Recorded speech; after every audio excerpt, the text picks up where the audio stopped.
naitam srinkam vittamayim avapto yasyam majjanti bhavo bhrusyaha. The second line is more taunting than the first one. See, I gave you so many valuables from the perspective of a man of the worldly kind who enjoys those pleasures.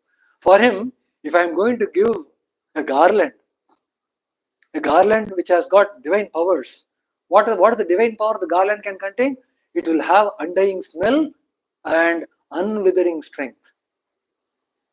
The bloom will never fade away. Such a kind of a garland everyone would like to have. But when I gave all those pleasurable things to you, you just didn't give a care for it. You damned it away, so to say. You left everything with me only. But avaptaha, for not getting all these things which the worldly man is hungry, not getting all these things, majjanti bhavo manushyaha, people are getting drowned in the pursuit of these kinds of joys and pleasures. So here, what actually is happening here is the contrast between Shreya and Preya. Yama wanted to highlight so as to, can we find a person who's more punctual than this? Suppose I say that, do you think he will be happy or the otherwise?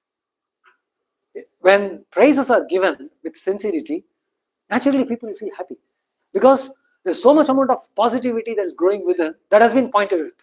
So we feel happy being praised at, right? So that's actually the eulogy part. The eulogy is not unfounded. It's giving the thing the due credit with a little bit of atishayokti. Atishayokti will say, such a person I'm yet to see again. So that is the atishayokti. That will be a bit in excess. Usually eulogy will have a bit in excess. But it will convey the proprietariness of the thing under description. So when we say that, yeah, this guy is good, so the Yama is actually trying to tell Nachiketa, this guy is good. And I've got a very good student. So he says, Priyan, Priyarupan Shakaman, Abhidhyaya Nachiketyo, Atya Srakshihi. You just, Srakshihi means Parityaktaha. Parityaktaha means what? He did not even put a glance on those objects. Some people will say, suppose you keep good to the child. I myself have seen. When I was a kid, a room was opened. It was a wedding. A room was opened. There was jangri kept. And then my aunt came and showed me that, see, there is jangri. I said, do you want? I looked at it and said, no, I don't want. But I never removed my eyes from the jangri. But I was continuously kept on, because if I say I will want it, then my mother will give me beating. Whichever things you keep your eye on, you keep asking. So I have already had those beatings. So when my aunt asked it, no, I don't want. Kept on looking at that. So Nachiketa did not do that. Atyasrakshi word has been put. Parityakta, I mean, he just didn't give a damn to it. He says, hell with it, you keep it. It's literally hell. Yama lives in hell.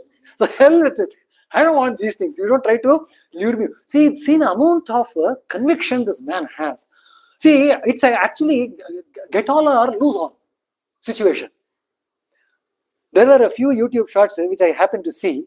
There, a quizzer, he was taking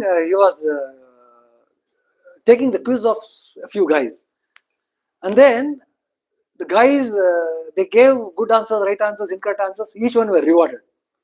Finally, there was a choice: either they can give up the whole amount, or they can go for one more shot, in which they will get 3 times the amount. If they win, they will get 3 times the amount.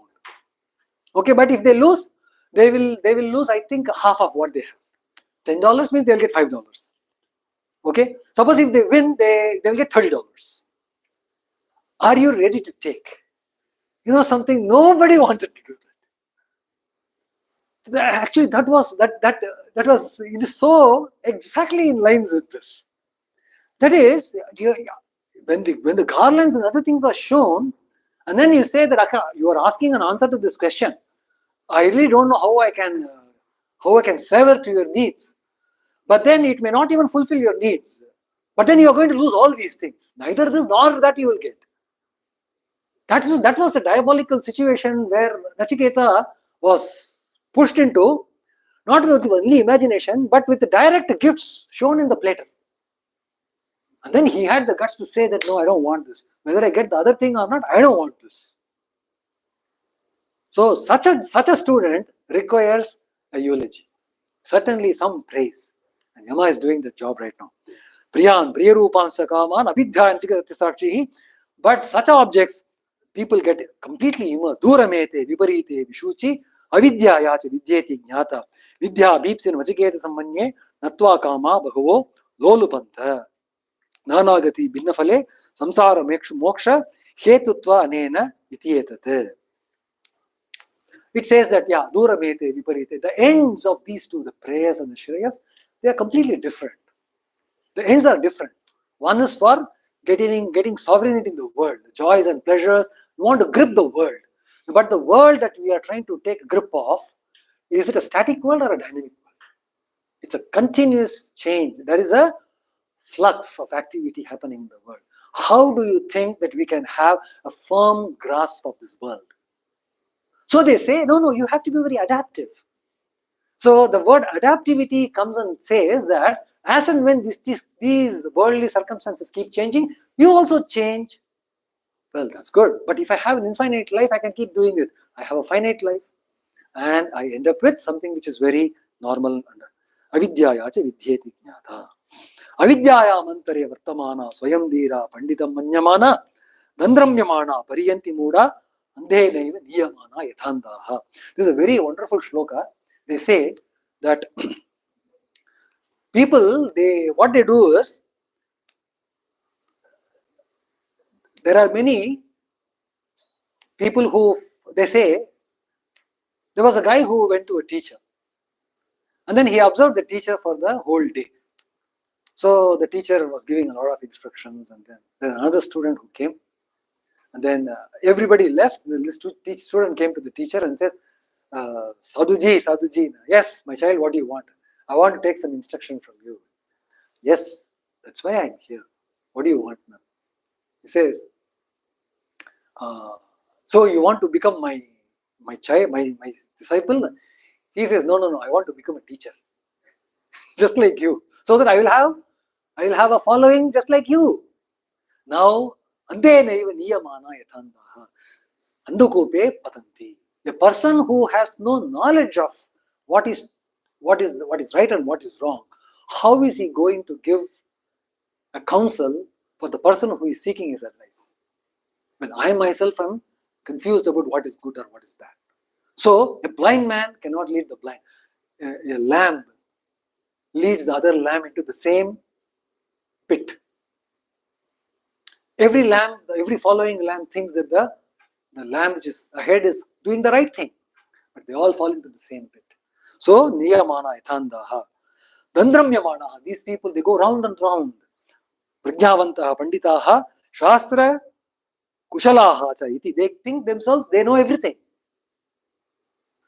Those people who want to have a grasp of the world, a firm grasp of the world, they think that they are doing the right thing. They think that they are dhira or pandita.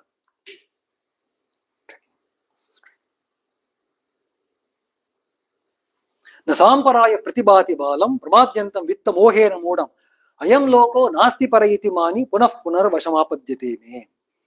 Nasamparaya. This is one kind of I will say a kind of a doctrination, I may say, but upon that only this entire scripture, or rather this entire Hindu Dharma, rather entire Eastern Dharma is hinged upon. That is, the man does not have a single life. He has multiple lives. Suppose you want to resort to a philosophy where you want to give away this particular factor, that a man has multiple lives. If you give up that, you will find most of the Shastric prescriptions very tough to pursue. Very tough to pursue. The reason is, this becomes a very bothering question as of what is going to happen to you after your life. Don't we have any thought about it? I mean, that's a kind of a very stark reminder the Shastra comes and gives us. At the time of death only we come to say, what has come upon me? But as we are young and bubbling and ebullious, we possibly don't dwell in the thought of the passing away. But when the passing away really comes forth, it has been a kind of a unilateral experience that there is fear gripping through. Nobody wants to give up. It has been a patented experience with every soul that he doesn't want to leave. He wants to. At that time, suddenly wisdom comes and he thinks how this life should have been led. And he pours out words of wisdom. I don't want to take the names, but then Napoleon himself said that I came with open-handed, I am going back open-handed. Let me be buried with my hands spread out, with the palm open, with the hand completely open. Why? Because let the people know that this Alexander, I think it's Alexander or Napoleon, one of them, I forget. And then there are people who say that enjoy relationships, enjoy your life. Do not be one-pointed with against your own pursuing ambitions. Have some amount of joy for your life. But then during their life, they have become completely, they have invested it for a singular pursuit, having lost all the joys of life as they look upon, as they see. I'm not saying that we have to vouch for that, but it is as they see. How is it this wisdom is coming at the last moment? Why is it that they are all of a sudden revising their opinion about life? What is the necessity? If you will carefully look at it, they are actually feeling the pangs of suffering of leaving the body. Because they are in a hurry now. And they quickly want to wind up and want to have their conscience pacified by way of trying to give a wise counsel to the people to follow. So why all this sudden change when the ultimate moment is approaching us? It's because that the man's life does not actually end. Welcome, man. We are almost at the closure. No, not an issue at all. But nevertheless, I will possibly be winding up in a couple of minutes. Is it okay, or shall we go on? We can go ahead. Oh, great, thank you. So, see, the interesting point here is that, well, so then what is to be done? If you look at life, the life has been spent with, in the life we experience three kinds of exhaustion. One is bodily exhaustion. Now, bodily exhaustion can be easily gotten rid of by resting a little while. Right? You're running for say 40 kilometers, and then you sit and take a good breath and have some water, hydrate yourself, and then ease yourself, you're back again. So that's the kind of body tires. If we have body weariness, you can rest a little, and then what about if you have mental weariness? If you have mental weariness, then you try to engage yourself in relieving the tension and the stress which the mind is currently in. That has various prescriptions. Somebody will listen to music, somebody will say have a cup of coffee and then sleep nicely, or somebody will say okay, let's go watch a movie. Or there are ways and means by which we try to relieve ourselves from the mental worries and mental what is called exhaustion. And typically if it is mental exhaustion, you have to sleep. If it is worry and weariness, you can do it other way. But if it is exhaustion, sleep is the best. You come back rejuvenated. These are happening in quick succession, one after another after another. But there is a third kind of weariness, It's called the life weariness. Any Tamilian here? Any person who speaks Tamil? No one. Oh, you are there. So can you recognize this?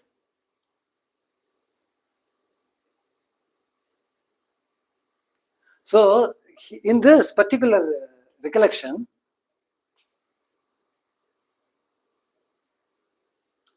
the poet saint, he takes references to these many life forms. Actually, this is from the Shaivite saint Manikavasagar. Manikavasagar is a Shaivite saint. Shivapurana. Oh yeah. Perfect, you got it. So it is a wonderful composition, beautiful composition. I mean, those people, it said that Manikavachaka's composition, if anybody reads and then doesn't shed tear, then his heart must be made of stone. But literature is literally it is very powerful, or is it invokes emotions powerfully? actually, see, the appealing to the God can be done in many ways. Manikavachakar takes a very enlightened approach to appeal to God. See, emotions are meant only for God, not for the world. Because the moment we invest the emotions in the world, what happens we know. The world treads upon it and then punctures it. The world destroys the emotions. But have you ever grown in your love for Rasagulla? I ask one simple question. Put that Rasagulla, replace Rasagulla with anything you like. Have you ever grown in love?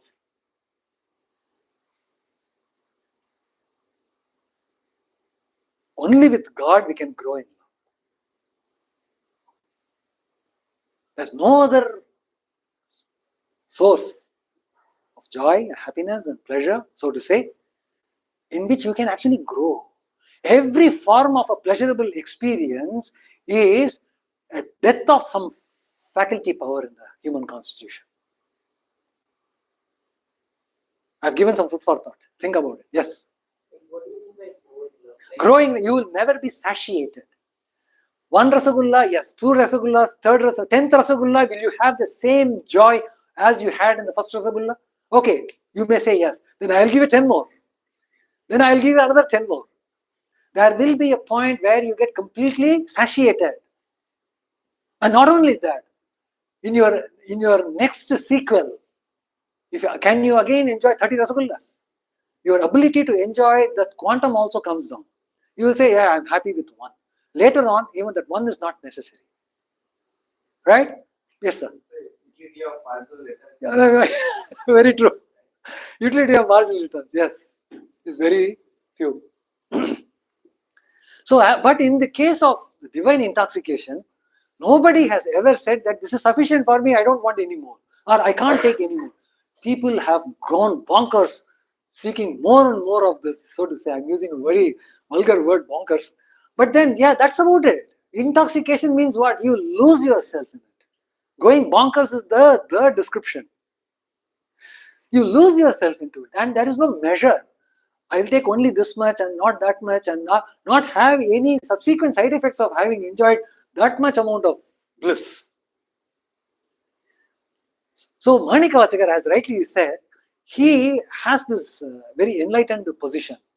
What he say, he was actually a very ordinary saint, ordinary mortal, so to say. He was a family loving and very, very devoted to the king, very able minister, and he had that Vak Chaturyam, he had the Kriya Chaturyam, and then he had the vision of the future also, and the king liked him very much.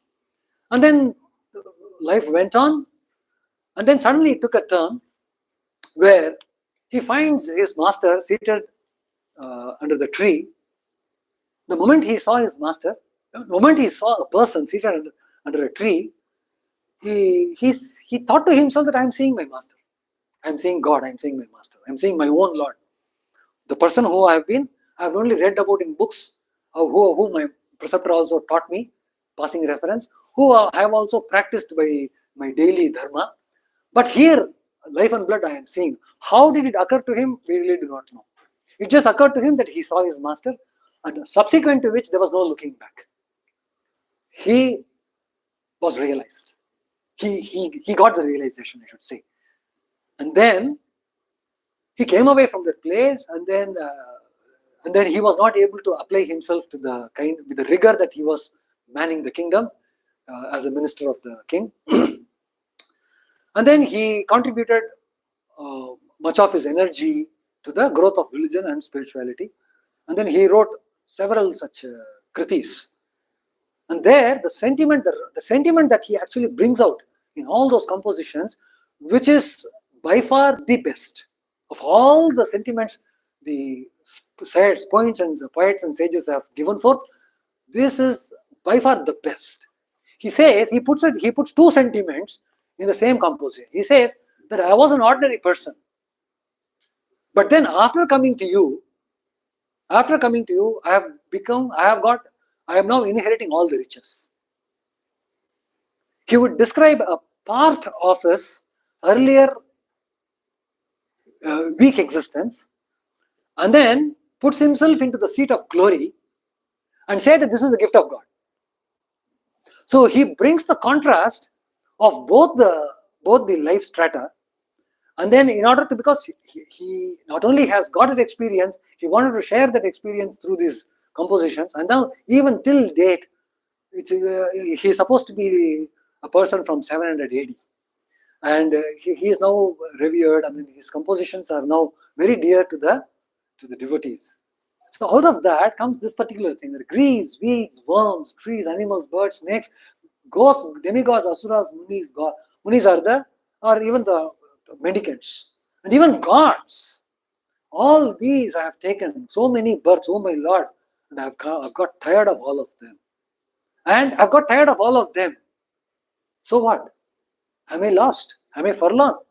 Am I forsaken? No. After having had the glance of your holy feet, I have resurrected myself upon all of these forms into the form of life, form of eternity. You see, he brings the contrast immediately. He doesn't allow himself to cringe in that worldly, weekend existence. He says that was my past. So that means what? They say, every saint had a past and every sinner has a future. Every sinner has a future. Every saint had a past. So he says that I had a past which was of the worldly kind. I mean, the most sought out minister, number 2 in the kingdom. He calls himself tired of that existence, of such existences. He calls himself of unworthy of having spent that life in such a kind of a pursuit. What is the kind of an awakening or an experience he must have got by looking at that holy man? So to him, he says that I had the vision of Lord Shiva. So if he says he had the vision of Lord Shiva, no one can challenge him. If you say you don't like Rasagulla, I cannot challenge you. I can only say I can pity you. Oh, you have to be born as a Bengali in your next life, or at least live in the soils of Bengal for a little while. Then you will know how to appreciate Rasagulla. So jokes aside, he says that getting tired of these 3 levels. So it says pramadyantam vitta mohena mudam. The person who is seeking pleasure, what is he committing? The Shastra puts a very, very appropriate word there. See, the choice of words in the Shastras are something. Shasanat trayate. Trayate means what? It protects. Protection, when does it protect? Shasanat. You have to put that into force. If you put those teachings into force, it says that teaching will protect you. And then it puts the word pramada. Pramada actually means a person who commits an error. Arjuna also says, Maya pramadat pranayena vapi etchavahasartam asatkritosi vihara shayyasana bhojaneshu eko tavapya chitatat matsmaksham tat kshamaye tvam ahamaprameyam. When Arjuna got the Vishwarupa darshana of Krishna, the time he got to know the reality, and then he lost his composure. Arjuna. Then he says, Hari, what am I looking at? Is this Krishna who I have been hailing him, talking to him, abusing him, misusing him, playing with him, and belittling him? Because that was the relationship. They were friends. Arjuna and Krishna had a friendly relationship. So in friendly relationship, there is no hierarchy. All these things are happen. But the moment he came to know that the friend is of such a stature, a person who is of cosmic proportions, when he came to know about that, then the daylights got knocked out of him. And he says, Maya Pramadat. He uses the word Pramada. It's a wonderful word. Pramada, I committed a huge error of estimation. I underestimated you, Krishna. I thought that you were a little chubby little baby and I can play with you, toss you around and then things like that. And I treated you as a Sarathi also. I told him, hey, go and place my chariot in the middle of the warring parties. I want to take a glance at whom I'm going to fight. All these things I've been treating you as a servant even for that matter. In between friends, nobody will take offenses. And you gave me all the liberty, the hindsight. But then when I came to know about it, I think that it's a huge error on my part. That same pramada is put into the attitude of this person who is seeking prayer. Balam. He calls it such a child. He is such a child, the person who gets misled by the tricks of the world. He is such a child, only a child will be misled by the tricks of the world. Because the world upfront comes on. The other day, some people were there. Some less were there, but some different persons were also there. So I asked that, Navittena tarpaniyo manushyo, first canto. It said that the wealth can never satisfy manushya, the human beings. But then we are endlessly seeking wealth. Correct? So, but in spite of us knowing that the wealth has got its own limitations, that's when I remember Sri Ramakrishna's 7 jar story. Have you read Gospel of Sri Ramakrishna? You will come to hear the 7 jars story. There was a barber. The barber was very happy, extremely happy, and then the king, in spite of being the sovereign leader of his state, he was not as joyful as this barber. And the barber's job is to come there every Tuesday and then do the business. So when he was engaged in one day in such business, the king asked him, Acha, how is it that you are so joyful? He said, no, that's my basic proclivity. To be joyful is my proclivity. It's not that I have to own it. I'm joyful. I don't have anything to worry about. I do my work. I do a little thing. Oh, I feel so jealous of you. It's okay. Anyway, at least one praja in my kingdom is so happy. That at least a form of consolation. Then okay, left it. Then after 1 month, then again, that means about 4 weeks later. The 4th Tuesday, he comes and dress the shavaram. And then that time, he was slightly depressed. He was very thoughtful. He was not joyful. He was thoughtful and then he was a bit worried also. Then the king asked him, what happened? Did you get the 7 jars? Then was beaming smile. Said, hey, how did you know I got 7 jars? Then he said, listen to the story. That 7 jars are 7 jars of gold. There is one ghost. That ghost is actually safeguarding those 7 jars of gold. And anybody who comes to take the 7 jars, it will freely part with it. Guarding only to part with it. But there is one small problem with the 7th jar. The 7th jar is only half full. All the 6 jars are filled with gold coins, golden jars. And the 7th jar is only half full. So, whoever gets that, they will be spending the rest of life and energy to fill the 7th jar, but they will never be able to do it. That is the curse on the 7th jar. Whatever you put into it, it will always remain in the half. So, you got such a jar, is it? How did you know it? I also got once upon a time. After that, I gave it away. You also give it away first thing. Now, vittena tarpaniyo manushyo. Wealth can never. Wealth, according this is the 7th jar, is nothing but the human mind. How much ever we try to acquire wealth, we always feel that another extra 10 rupees will. Frankly speaking, sir. Frankly speaking, I mean, I happen to be an experimentalist with my own experience. When I joined a company and then I got a little bit of income, I thought that my friends got more income than me. And then I thought I should be getting better than him because of my pedigree, and so on and so forth. So, needless to say that the compensation was pretty good. But then I was quick to realize that I am getting caught in the trap because I have read the Seven-Jar story. Fortunately, that's the reason why reading holy books helps very much in time. We do not know when it will come. See, when I read the Seven-Jar story, I was maybe 10 years old or 11 years old. My father was reading that story and I was just listening to him. And then that got into my mind. And when I was really 28, 20, not 28, 24, in my first professional footing, I found myself with this money coming and then playing all dalliances. And then he says, Arey Baba, this is wonderful, wonderful. I got into it, I got sucked into it. But then the seven jars all of a sudden appeared in front of me.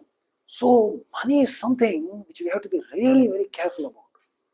It's not a double-edged sword. It is a million edges are there. However you try to escape, yet another finger will be cut by one of the edges. We have to be extremely wise when it comes to money. So, navittena tarpaniyo manishyo, that pramada error actually comes and then tells us in how many different ways we actually commit errors. Shastra identifies in this 6 ways man commits errors. When they say that a person who knows who the enemy is, for him the war is 50% won. Quite often we fight the war not knowing who the enemy is. For example, the doctor, he has almost cured you if he knows the cause of your illness. Till he finds the cause of the illness, you will be a guinea pig. He'll give you one medicine, doesn't work. He'll give you second medicine, doesn't work. He'll give you third medicine, doesn't work. He will treat you as a guinea pig till he finds the cause of your illness. The moment he finds the cause of the illness, he'll give you that medicine and then he'll cure you. So, that's the reason why this diagnosis is necessary. We should be very thankful to the Shastras that it puts forth upfront what are the 6 different ways man commits errors. One thing is called mithya.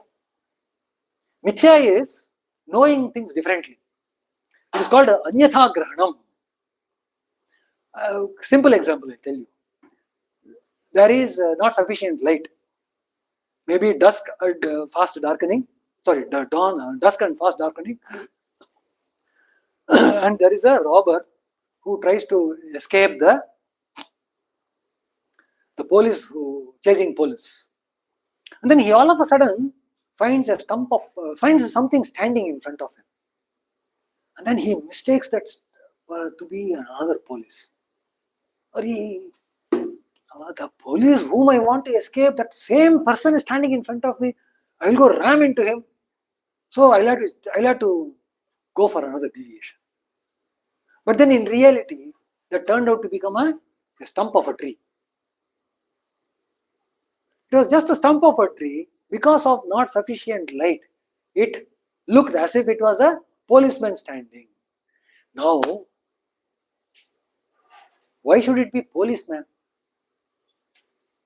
Why can't it be an old lady or an old man standing?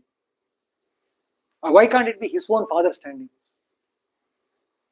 See, the moment you remove stump of a tree knowledge, after that you put whatever, it is going to be untrue. Whatever you put in place of the stump of the tree, it is going to be untrue. So, he is knowing the stump of a tree differently knowing the stump of a tree.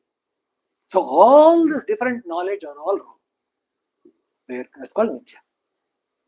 And how is that knowledge created? It is created in conjunction with your mental disposition. So when they say, you will popularly find this utterance, Brahma Satyam, Jagan Mithya. So what is Jagan Mithya? Jagan Mithya is, you are not seeing the Jagat as it should be seen. That is the thing. You are seeing it differently. It's not that it is not there at all. It is there. Something is there.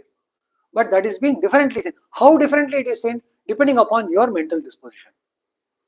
If you elevate your mental disposition to a state where there is clarity, where there is purity, and where there is steadiness in purpose, then your mind will not get distracted. We have a glaring face-to-face encounterance with the truth.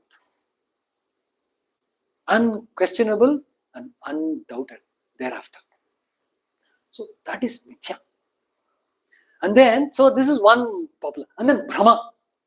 Brahma is imagination. Brahma actually, it's not just imagination. It is cascaded imagination. One imagination leading to another, leading to another, leading to another. So this going round and round. That is Brahma. Chitta Brahmana Karanam. They say, na, your chitta, your consciousness, thought consciousness, is now led into waves of continuous creative, productive activity, but not grounded. That creation and production is not grounded. It is all hanging in air. That is Brahma.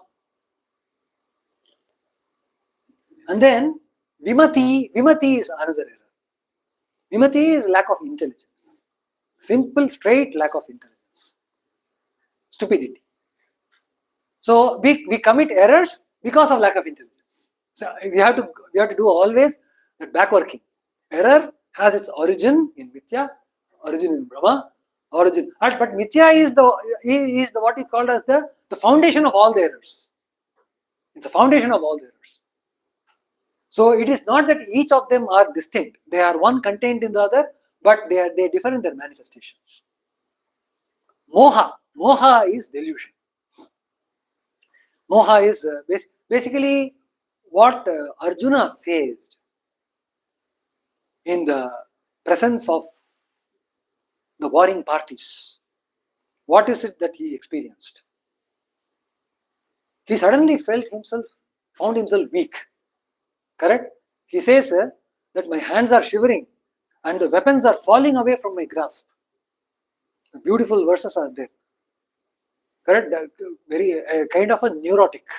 It's actually a kind of like a neurotic he experiences. Complete lack of self-centeredness, lack of balance. So, now what was the reason? He found that the opposing warring party, they are all his relatives. He vowed to fight against them. He was incensed with anger when his wife was molested. And then he took a vow that I'm going to decimate these guys. But when the day actually happened to pass by, he felt shiverish. Was it because he was lacking valor? Lacking the skills? In fact, if you see, that there is every reason for it, by the way. There is every reason for it. Because the size of the army of the Kauravas was 12 times larger than that of the Pandavas. But 12 times is an imposing figure. Ultimately, majority wins. Na? In war, majority actually has a huge say. Simple, if they simply walk, you don't have to fight. That is the difference between India and its neighbors. Both the neighbors I'm talking. If the Indians will simply take a vow, we will walk. We don't have to we will simply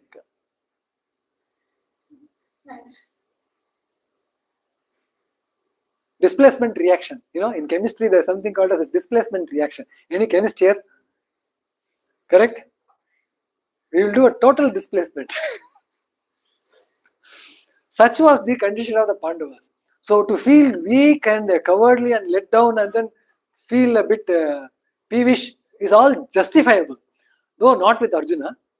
Arjuna is not the one to be bogged down. But how do we know? Only if we read the text we understand that he was actually affected with moha. He says that, Arey, the Guru na hatvagi mahan, what is it that I'm going to gain by killing all the masters? I mean, it's going to be a heinous crime. Rather, I would give up all these things and then choose the life of mendicancy. That is a lot better rather than killing these people. So he tries to withdraw himself. So what is that state of mind? Acharya Shankara says, moha grastha. Grastha means enmeshed, caught.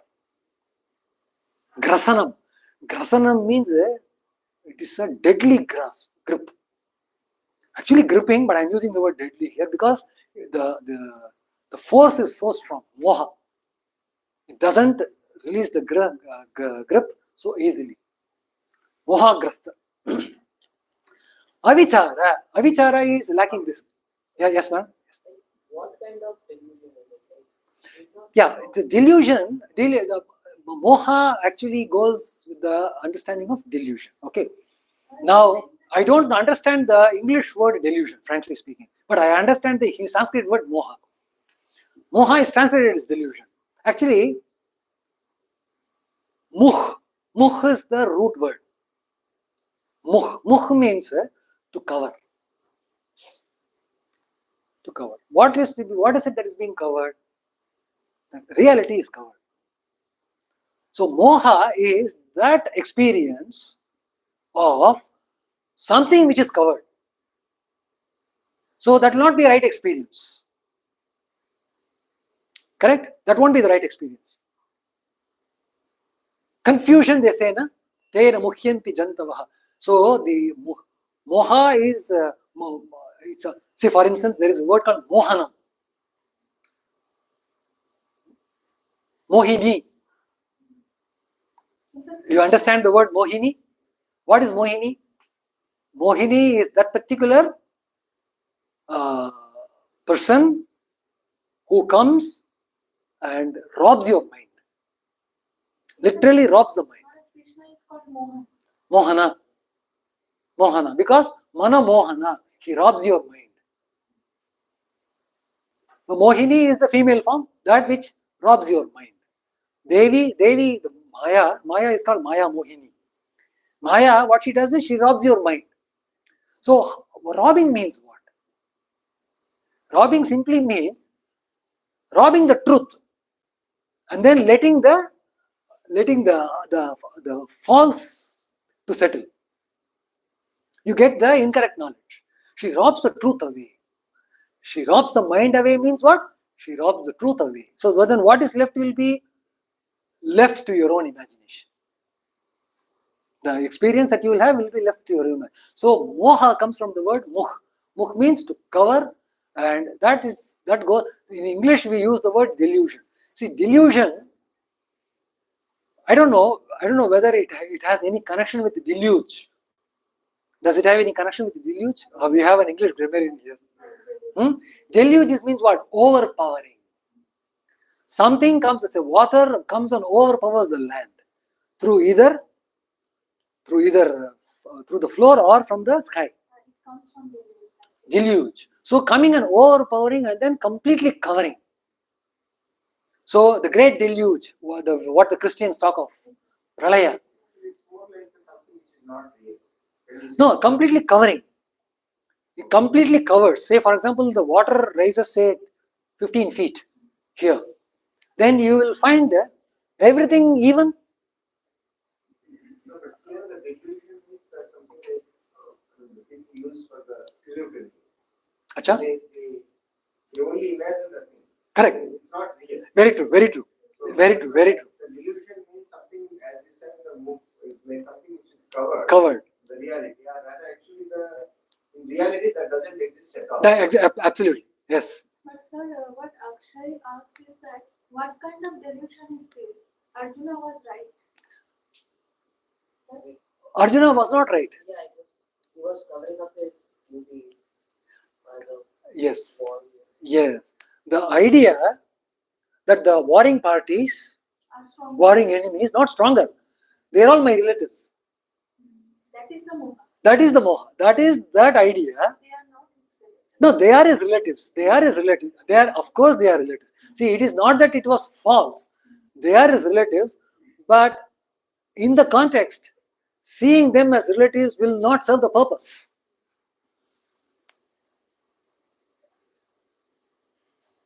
Because they are all at the Loggerheads. age of Arjuna. Yeah, they are all warring enemies.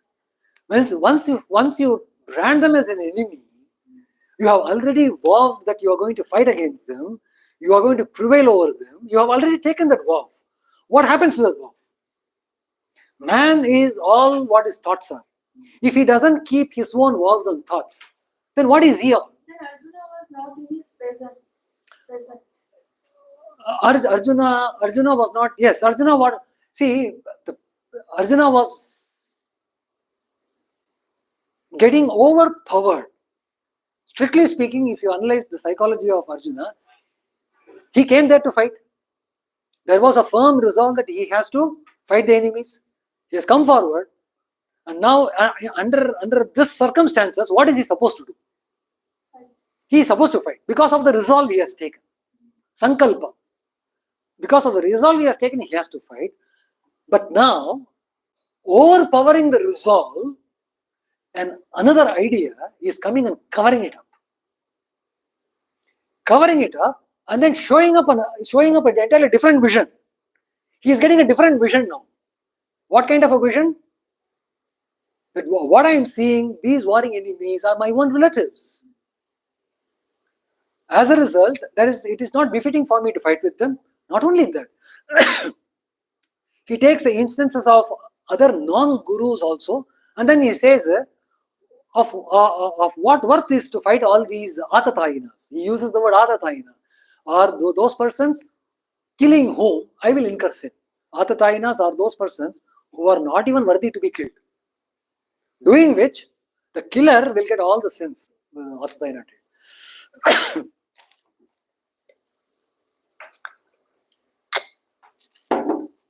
Okay, so moha is that which has, so when there is a deluge, it comes and covers the whole earth. So the reality under the water is not shown, but a different reality of even earth, even water is being shown, which is not correct. So it covers something, covers our resolve and shows something which is contrary to our resolve. He wanted to fight, now he is giving up fighting. There are people who have taken up, I mean, there is no exception to this. Premier institutions, many go and join with the hope of doing something, and then half the way they say that, this is not my cup of tea. They just go back. I mean, guys have the liberty to choose their path, but at some point in time you have to justify that. How long are you going to keep taking and dropping? Some point in time you will have to have a firm resolve to proceed further. Be objective in your approach. Don't be subjective. So when I was talking with my students, I was discussing on this youth development program. So the word youth has got YOU and then TH. Now I just started playing pun with this. So it's something like 5th, 6th, 7th. So that actually it refers to some property of being 5, some property of being 6. So 5th and 6th. So some property of being you is the youth. Now the youth development, see, it's just a pun, okay? I will have to sacrifice grammar in order to use the pun. Not always, but in this case, yes, I have to. Now, you say in the word you, suppose I replace it I. Ayat development. So I want to develop myself. So can I say, the moment I have already erred, 5th, 6th, I have equated with youth. So I can make one more error. So another error I am making is replace you with I. Can I call ayat development? Now, even for the play's sake, even if I am permitted, I should not use the ayat development word. You know why? Youth development is always better, because the moment I say you, objectivity comes in. The moment I say I, subjectivity comes in. I can develop myself better objectively. So the word youth, even if it means that it is ayat development, not youth development, but it is ayat development, even in that case, I would rather prefer to use the word youth development. So there is a kind of objective subjective separation gives so much power and weakness. It gives a drastic contrast between power and weakness. So here, moha. In moha, objectivity is enshrouded in subjectivity. With the firm resolve that I will fight for dharma, there was a clear objective in his resolve. And then that got diluted because of excessive rise of subjectivity. Avichara, lacking discrimination, and pramada is unforced error. Nobody asked me to commit that error. Because of my unthinkingness, I commit an error. Nobody asked Arjuna to treat Krishna in a manner as he did, putting leg on Krishna and then rolling upon him and then fighting with him, mauling him, teasing him, all and so on and so forth. Krishna enjoyed all that. In fact, Krishna himself says, Pandavanam, what does he say? Pandavanam, Vishninam Vasudevosmi, Pandavanam Arjuna. No, not Arjuna, Dhananjaya. He uses the word Dhananjaya. He says, among the Pandavas, I am a Dhananjaya. So Krishna has equated himself with Arjuna. But Arjuna is unable to do that. Because of extreme subjectivity in him. That I separate from another. What is subjectivity? I am separate from another. That is subjectivity. If that comes in, then we have lost the game. We become weaker. It's easy to fight the war with God rather than without him. So pramada is unforced error. Putra pashwadi prayojaneshu asakta manasam. That's what Acharya Shankara says for pramada. Vivarta is the apparency and the what is called as the apparition, they say, na? There is an apparition in English word. So the apparition is actually the vivarta. And then dosha, which is fault. Dosha is inherent in the object itself. There is a dosha. Unripened fruit is gone. What is the difference between delusion and delusion? Illusion. Illusion and delusion. What is the difference between moha and vivarta? Illusory is short-lived. Anything that is illusory means it is short-lived. So, for instance,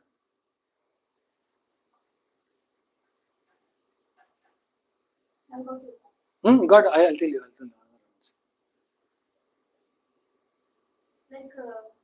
Like for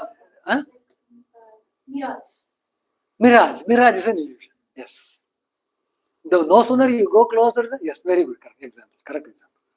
Now, I was actually looking for another nyaya. This is also Mrigamarichika nyaya. It says one more nyaya I was looking at. It is Seeing a rope and you are like feeling like it's a snake. there we have to be careful. There we have to be careful. We will take up this particular topic on another day. Okay. One difficulty, rather one mistakes even our own scholars have done, respect to all of them, is that the wrong choice of examples that actually destroys your own ground. That is sthana nigraham is a dosha. Sthana nigraha means you should not lose the ground of your argument. It is like a goalkeeper putting self-goal. That is the heinous. I mean, there is no punishment for that. Effortlessly, the other guy gets. So, sthana nigraham should never happen. Some of the scholars in the past, the giants, the giants, the doyens of philosophers, they have overused examples in occasions which has weakened their own philosophy. So we have to be very careful in understanding the examples. Namely, this Rajju Sarpa and then Shukti Rajatam and then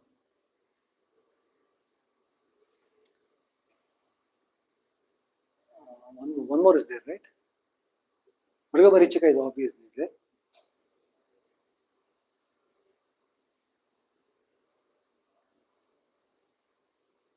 One more is there. Okay. So the apparent illusion, dosha, which is fault, and vikshepana. Vikshepana is projection.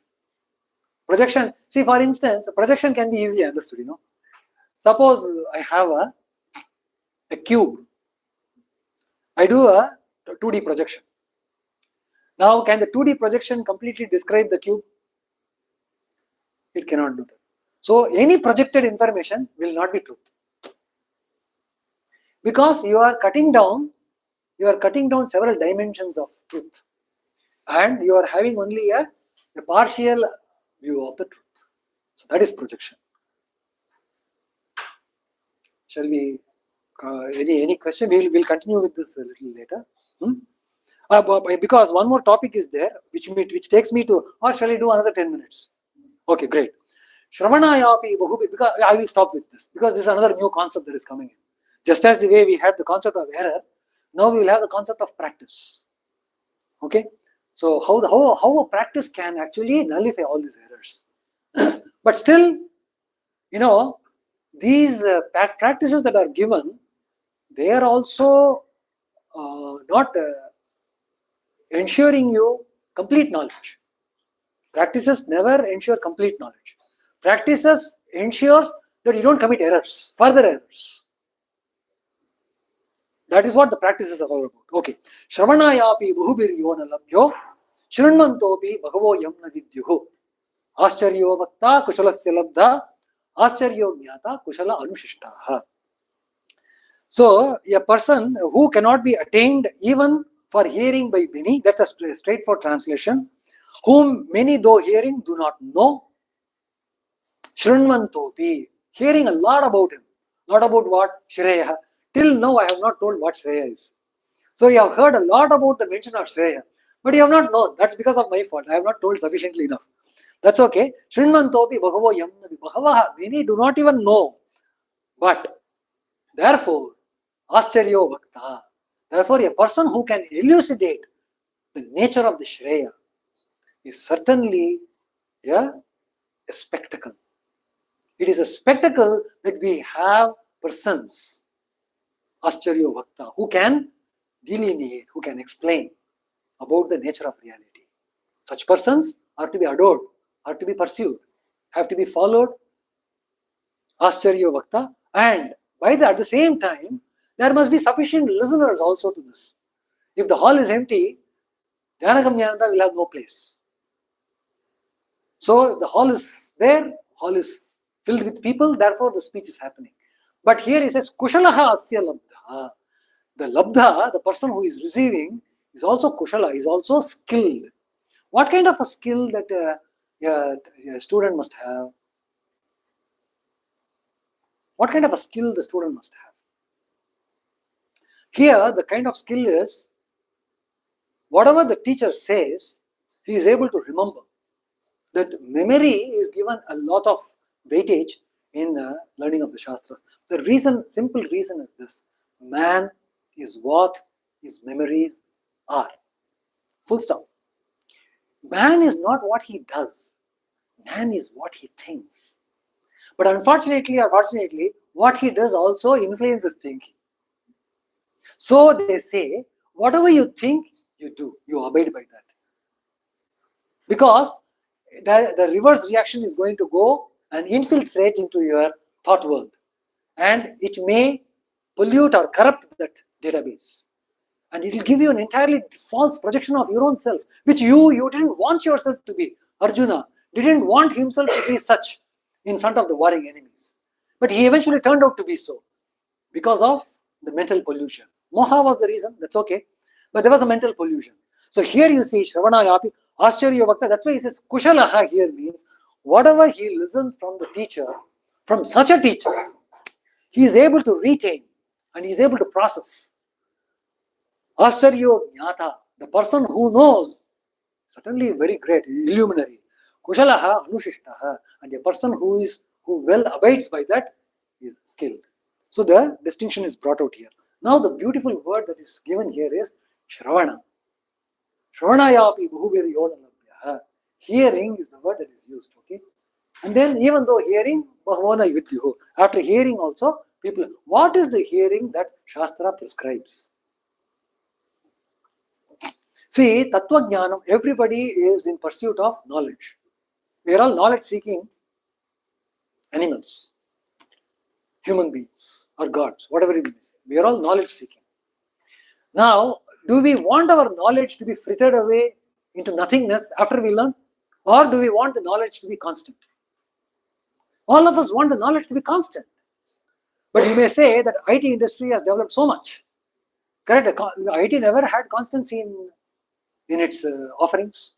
So I'll have to upgrade myself. The knowledge about COBOL and Fortran in the decades ago is not serving a larger purpose these days. So the knowledge is not constant there. I will have to naturally upgrade and upskill myself. So with regards to the world, constancy in knowledge is actually equal to death. But heart of heart, we only wish that the matter in which we are really skilled, in matters that we are really skilled and proficient, we wish that doesn't change, so that you can be continuously skillful and proficient. You can show your proficiency for a longer duration of time. The moment it gets outdated, all your skills are rendered naught. Yes or no? So what do you, at the heart of the heart, what do you feel? Suppose you are doing research. All of you guys are doing research. Even I did my own little piece. I found out some bounds for the graph, and I was very happy I found the bound. 2 years down the line, that bound was broken. Another person tightened the bound and gave a number which is smaller than what I found. Well, my work fetched me the most coveted degree, and his work also fetched him his coveted degree. But then at the end of the day, who is more happy about the work? The man who found a tighter bound, because he improved my bound, and I didn't think that way. He thought in a way superior than me, and then he improved the bound, and then he got a tighter result and a better publication, whatever it is. And I too got mine during my time, but that was a breakthrough because no bound was existing. So I could at least give a bound when there was nobody to tell any bound even. So, but nevertheless, I will always be forced to thinking that, hey, this was slight change of an approach. I could have done that by myself. But the thing that now, will anybody quote my paper or his paper? Actually, his paper, right? So I will have to stay with the consolation that I started this line of research in this particular problem, and I defined the first goal. That much consolation I can get. Further to which, the world is not going to remember me. That is the limit of my knowledge. We find this kind of an undoing experience, so to say, happening at every stage of our life. But it's not that we will cringe and I'll take up another problem, work and find new bounds, and then improve someone else's bound, and then find new materials, find new processes. That's how the world is kicking forward. That's given. That's for given. That's not going to change. This place is meant to change. But then we are asking for knowledge which is constant. Is it not contrary? It apparently seems to be contrary, but Swami Vivekananda says, if you want a picture to fall on a screen, you want a motion picture to fall on a screen, would you like to have the screen static or moving? The screen has to be static. Correct? On that idea of all the thing that has been created has stemmed forth from Atma, Atman, Brahman forms that screen, upon which so many images are casted, they come and then they go. The entire drama is enacted on that screen of the undying reality, which is constant. And Shastra goes to the extent saying that you are coterminous, you are synonymous, nay, you are identical to that constant reality. That is the Shreya knowledge. So Tattva Jnanam, now this knowledge comes to the man in two ways. One is Paroksha Jnanam. we get to hear from people, we get instructions from the master, we get books to read, we get bhashyas to get clarified. These are all paroksha jnana, in front of the eyes. Para aksha means eyes, paraha means in front. Pratyaksha, para. Paroksha jnana, obtained from teachers and books. And then you have something called aparoksha jnana. Aparoksha jnana is the knowledge without any intermediacy. That's a direct knowledge. We'll not talk about it right now. Let us dwell in paroksha jnana. Now, paroksha jnana happens in 3 stages. First one is called Shravana. Shravanayapi bahubir yona labhyaha, which you saw that in the first word. So that Shravana is mentioned here. So this is a process. We mentioned the 6 forms of errors. The 6 forms of errors are counteracted by 3 forms of practices. Frankly, my friends, Vedanta begins and ends here. Literally, it begins and ends here. After which, whatever we study and do are all about building our convictions in this. The moment you have identified your error, you will be strongly in pursuit of how to get rid of the error. Correct? So, identification error is the 50%. And then, you want a method by which you will counteract the error. Another 50%. So, that is the 50%. So, today's lecture is actually, we are calling shots. But still we will be meeting and talking, because once one uttering doesn't really help. We have to redress it from multivarious perspectives, which the Shastra gives very interesting precedences. It makes it very interesting. So Shravana, what it does is, see these Sanskrit words written in red as well as in the English,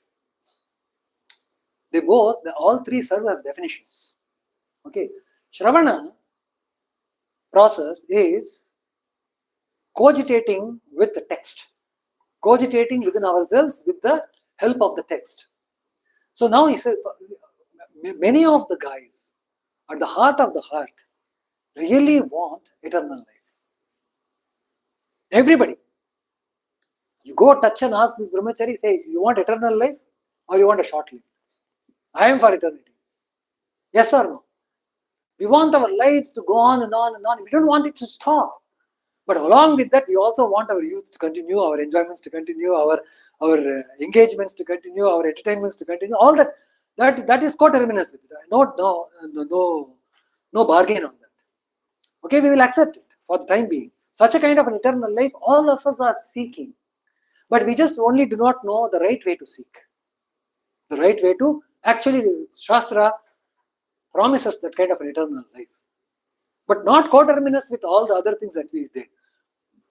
In fact, in much more intense manner, we can enjoy the eternity life. So it says here, but such an eternity life, is it there or not? Or is it just a kind of a cock and bull story or kind of a mirage? No sooner you get there, it's not there. Is it a hallucination? Is it imagination? Or is it kind of a story told to the children in order to pacify them?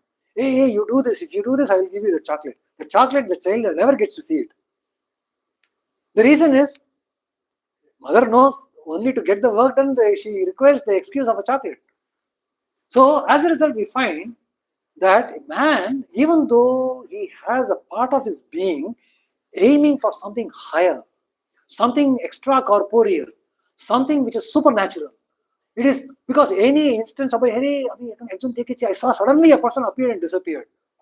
He appeared and all of a sudden he disappeared. Suppose somebody is narrating a story. For a fraction of a moment, you will get interested to listen more. Yes or no? What is it that is making you getting? Because it is out of the way, out of the ordinary. It is superhuman and supernatural. Extra natural, I should say, rather. So, such a thing will always attract the mind. Needless to say. That means what?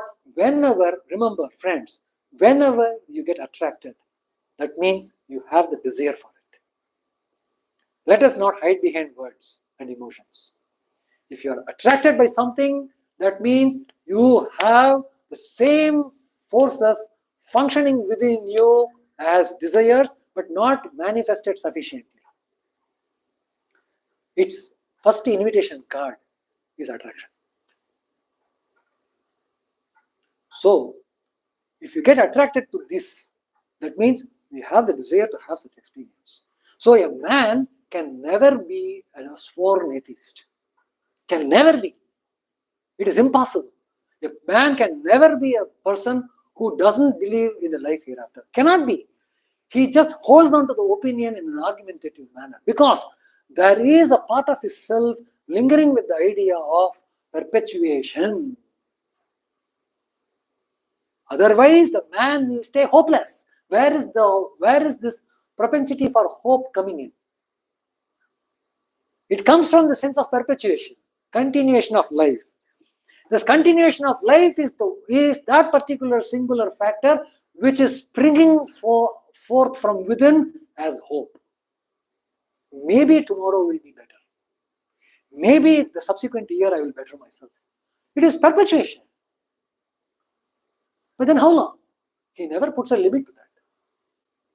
He doesn't quantify that at all. So there is a natural hunger and a hankering for that perpetuation, which he doesn't give adequate words, but then holds on stubbornly with a stoic opposition that he doesn't believe in the life hereafter. A lot of diabolism in it. So here, samshaya, what it does is, he comes on, but heart of the heart, if you ask him, yeah, it shows, but I'm not able to fully accept it. That the ultimate reality, the God, the experience that you are referring to, the stainless, pure soul that you are referring to, I still have a doubt. I wish it was there, though. I wish such a kind of an ideal existence is possible. I wish. But I doubt whether it exists or not. Such a stance is quite likely. That is what is called samshaya. A man who does shravana, for him, that samshaya will go away. Will go away. What does shravana here? There is paroksha jnanam obtained from teachers and books. So he continuously hears from the teacher. Because the teacher is here to teach the student. Don't take this particular conversation. I'm telling about those people who are really souls, in whose tutelage some disciples go and approach themselves and then seek knowledge. Krishna says, how to entreat such teachers. What is the shloka? Tad vidhi pranipatena pariprashnena sevaya upadekshanti te jnanam jnaninaha tattvadarshinaha. The tattvadarshinaha, jnanis, they come and advise the disciple who come to them with a benevolent, with a very acceptable, agreeable attitude, who does service to them and puts questions and then gives a patient listening ear. The ear to listen to the answers. And then live a life abiding by that. To such a person, these people tells what is to be done. So listening from them, reading books, and then what happens? The doubt slowly goes away. When my master, I mean my PhD guide, gave me the problem on some polynomial oriented coloring. I even forgot the title for the time being. So when he gave me the problem, I doubted whether there will be any answer to this. So when I asked him, is there any answer? I said, I don't know. I myself don't know whether there is answer to this question. But if it is there, find out. If it is not there, prove it. But there was no third stance, that neither not finding nor proving. The third position was that the trivalency state was not given to me at all. Prove if there doesn't exist one, find if there exists one. That was the only two standards that was given to me. So now actually that thing is going in my mind. Should I prove or should I find? Should I prove the non-existence of the or should I find the existence? No, there was always a dichotomy within my own mind. Correct? So as we do, then what happens? We come with a firm opinion here that yes, what my teacher said was correct. That this problem is solvable, and it's just that I will have to invest some amount of energy, mental energy into it. Initially, we don't have the confidence. We even deliberate to think, throwing away this problem, taking another problem. Any researchers here in this room? 1, 2, 3, 4. Atanu is also a researcher, right? 4. So 4 researchers. So you have thought about it, right? You have taken a problem and you feel like giving up and then taking some other one. Why? Huh? Are you a researcher? Have you ever had this experience of having taken a problem, not finding an answer, you feel attracted to another problem and not yet. I have felt quite a long time. More than seven months I found that I should have taken some other problem. Because this is not even breaking. I was not even able to take one step into the problem. So anyway, things happened, but the mind was dwelling on that. That is Shravana. Mind was continuously dwelling on that particular research problem and looking at it from various angles, various perspectives, and then trying out several examples for and against, and then trying to get convinced, there may be some issues. No, there is no issue. Then morning comes, there is no issue. Evening comes, there are issues. So mind is dilly-dallying across so many fortunes and, opposite of fortunes and failures. So mind is dilly-dallying between these extreme poles. And then often we find that, I would have been happy being just a monk. Why should I have taken the PhD role and then put myself into this kind of a trouble? But persistence, all the researchers will understand what persistence means. Perseverance. Push. When there is a wall, just push. Doing that, all of a sudden the entire citadel of stoic opposition, it just crumbles like pack of cards. That's a very, very edifying experience. Just crumbles like pack of cards. And so further to which, it's just a matter of, putting the loose ends, and then you have the whole theory charted out. Every researcher will have such a story to tell. And in fact, I should be happy that I met one such mentor during those formative years. This professor, I entreated her, and then I went to her office, and then I told her, Madam, I'm a bit confused. I really don't know whether I'll be able to solve the problems, because the subject is vast and it's like a wild zoo. Any problem I take seems to be very complicated. Then this madam told, you see, if you love the work that you do, you will be able to break all the shackles. So that actually gave a kind of a very objective approach also. Loving, you may say it is subjective, right? There is strong objectivity in love also. Subjective love will entertain gifts, will turn into material. You will be surprised with this. Just think about it. The moment your subjective that I love you comes, I would like to immediately give you a gift.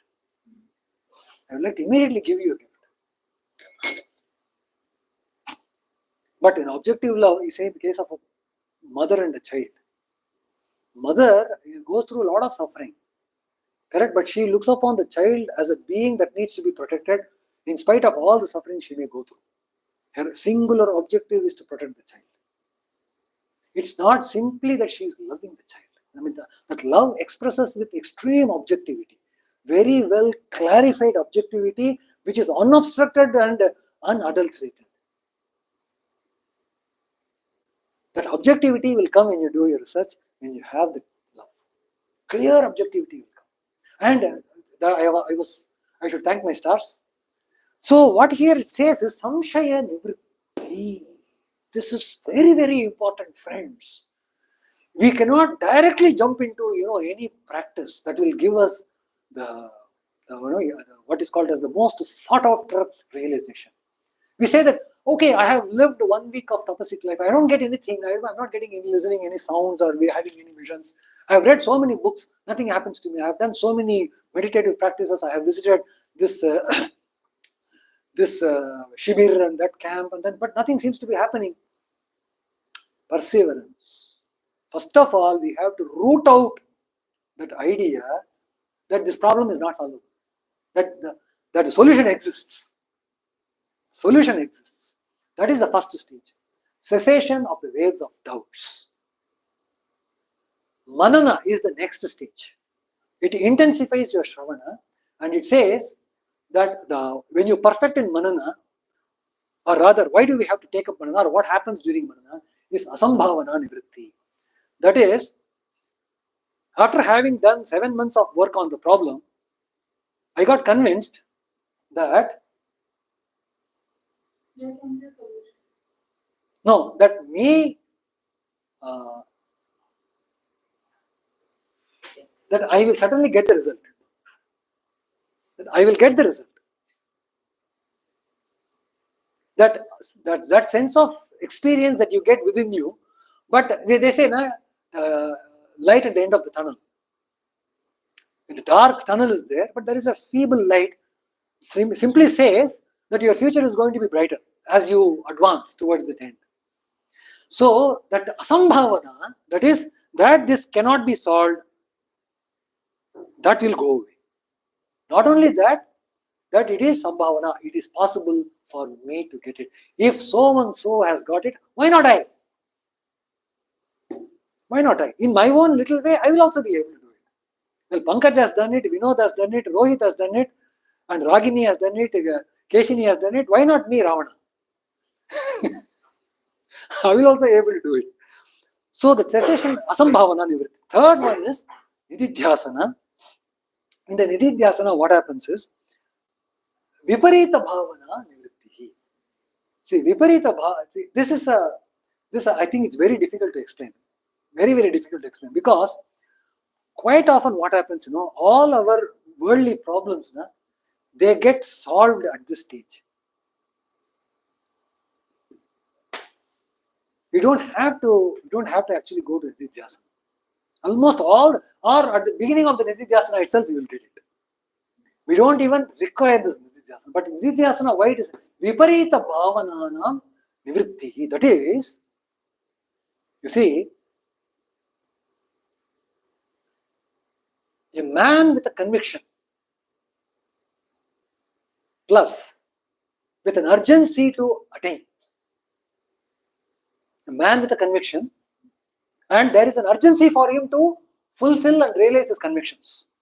See, I am convinced that Mars is a place where people can eventually go and live. But is there any urgency in it? There is no urgency in it. If it happens today, okay. After 10,000 years also, it's okay. Doesn't happen also, it is okay.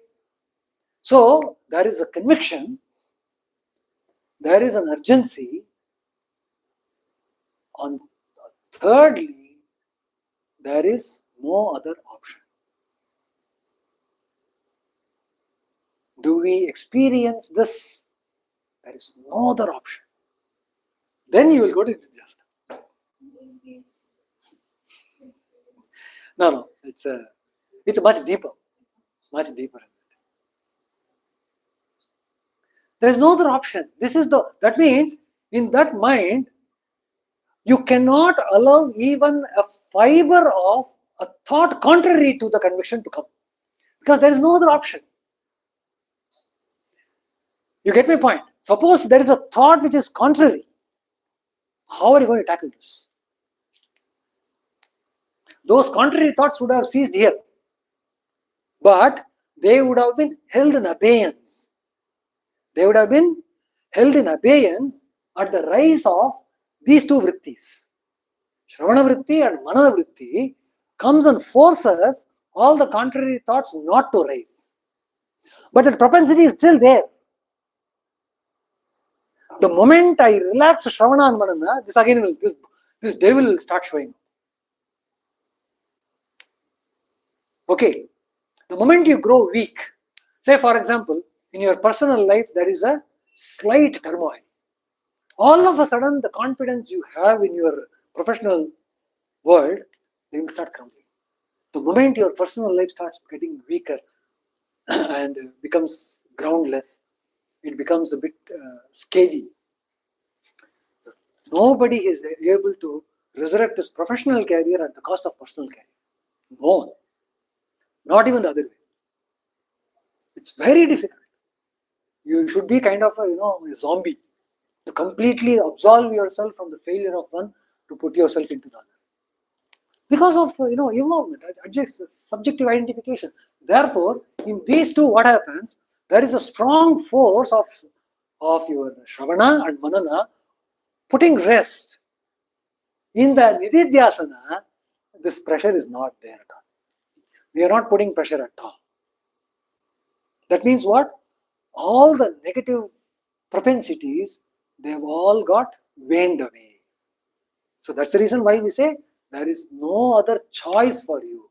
That is another thought contrary is a choice for you to try out other way.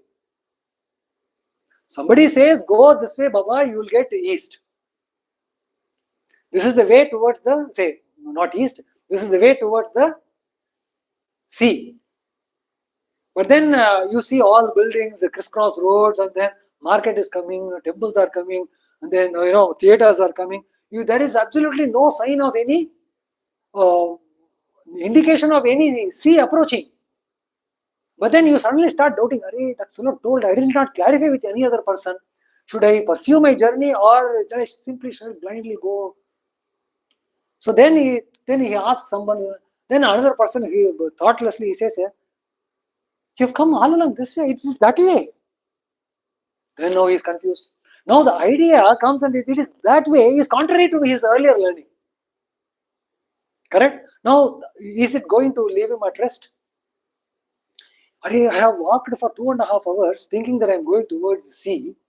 I want to enjoy those shores, placid sea waves, and then I have come away. I should have checked with someone else. Why did I do that? But how far this fellow is correct? The second person who is coming and giving another route, how far this fellow is correct? Then I have to verify this also. So what I am trying to say is, in the time of Nididhyasana, there will not be any person who is going to tell you it's the other way. You are convinced. No other thought, no other influence can impact your conviction. There is a reason why this is possible. So the same person who is walking towards the ocean, as he, for 2.5 hours, he has walked towards the sea, he will at some point in time feel the cool breeze. That cool breeze is not the sea, is not the sandy beaches, but it could not have come from a sizzling fire. It must have come only from sea. उतना अकल अगर रहेगा तो उसको समझ में आना.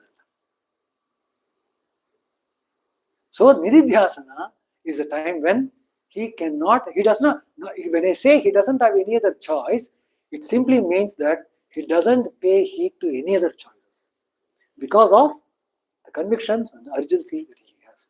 And he dwells in it, and then the very thought in which he dwells, that will completely, it becomes wholesomely manifested. That is the power of the mind. It seems whenever you put your mind on something, it becomes manifest. This is the technique by which we can get rid of all the errors that are listed in the earlier verses. Om Shanti Shanti Shanti Hari Om Tat Sat Shri Ramakrishna Arpanamastu. Wow, you gave me so much time. Wow, I really have to applaud you guys here. How did you have so much patience, huh?